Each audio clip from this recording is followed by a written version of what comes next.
और same story वापस exactly उतनी रिपीट नहीं होगी।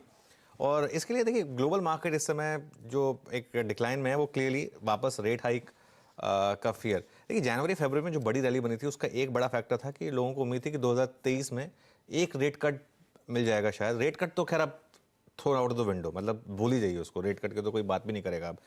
पॉज की बात हो रही थी उसके बाद कि पॉज तो मिलेगा कम से कम।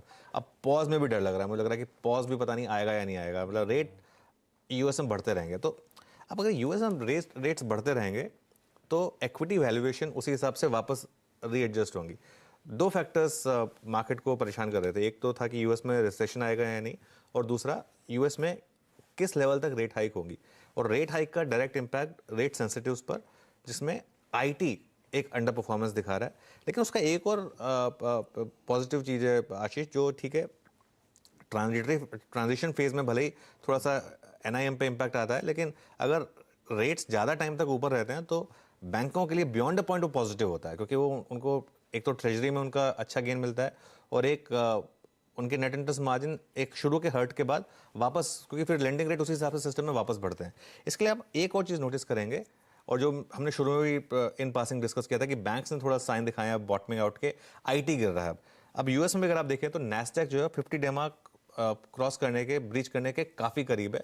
और एक नैस्डैक का चार्ट देख के लग रहा है कि वो जो रैली चल रही थी नैस्डैक में वो खत्म हो चुकी है, और ऑलमोस्ट वो देखिए राइट हैंड साइड पर जो चार्ट आ रहा है, और ऑलमोस्ट सेम आपको अब निफ्टी आईटी में दिखाई देगा। और निफ्टी आईटी तो काफ़ी ब्रूटल रहा है, उसने तो खैर हमेशा पहले ही प्रीएम्प्ट किया है। निफ्टी आईटी ने 20 और 50 दोनों एक्सपोनेंशियल मूविंग एवरेज तोड़ दी, और अब निफ्टी आईटी में मुझे डर लग रहा है वापस कहीं ये 200 डे सिंपल मूविंग एवरेज की तरफ तो नहीं जा रहा है, जो कि करीब करीब 28,800 पर है। और क्या निफ्टी आईटी में वो जो एक रैली बनी थी काउंटर ट्रेंड रैली, क्या खत्म हुई है, और क्या वापस निफ्टी आईटी अपने प्रीवियस 52 वीक लोज को टेस्ट करेगा?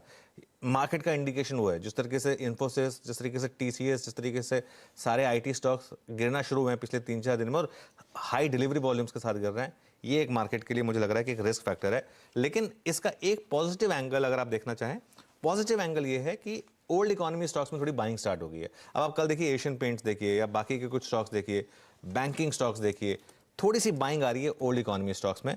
तो इसके लिए मेरा अब एक थोड़ा सा व्यू बहुत टाइम के बाद एक ये बन रहा है कि शायद मार्केट में अब जो है आपकी बड़ी वाली जो शॉर्ट रेट थी वो खत्म हो चुकी है।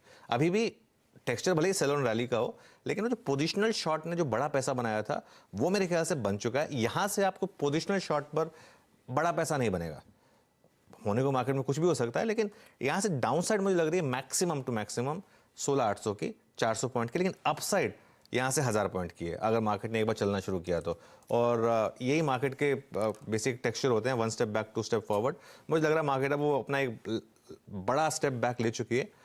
आगे जाते हुए नेक्स्ट फाइनेंशियल ईयर में शायद हो सकता है मार्केट, मार्च का महीना काफ़ी वोलेटाइल रहेगा, लेकिन शायद हो सकता है अप्रैल ऑनवर्ड्स मार्केट में एक आपको अच्छी तेज़ी दिखाई दे, और उसके लिए आपको अपने आप को मुझे लग रहा है कि पोजीशन करना चाहिए शायद। तो भैया हमने बहुत अच्छे वो पोजिशनल शॉट्स एंजॉय करे थे, अब बहुत मीनिंगफुली उस ट्रेड में जूस शायद ना बचे, और मार्च जो लंबे वीकली साइकिल्स का महीना है उसमें हो सकता है इवेंचुअली हम थोड़ी सी रिस्पाइट स्क्रीन्स पे देखें। रिस्पाइट की ज़रूरत भी है, वो इतनी जगह कि 8 ट्रेडिंग सेशन से पिटाई झेल रहे हैं। कल एफआईएस की तरफ से, और ऐसा भी नहीं कि कोई एक्सपायरी रिलेटेड एडजस्टमेंट्स हों, 4,500 करोड़ रुपए की सेलिंग। एमएससीआई का एडजस्टमेंट अब वो होगा एमएससीआई का रीबैलेंसिंग, लेकिन भरपूर और तहजीब से बिक रही चला जा रहा है। वैसे ऐसी बात तो है ही है, और इसमें बात सही है, एमएससीआई की रीबैलेंसिंग हुई है, उसमें वेटेजेस इंक्लूजन एक्सक्लूजन सब हुए थे, तो एटलीस्ट वो फैक्टर एट प्ले होगा। लकीली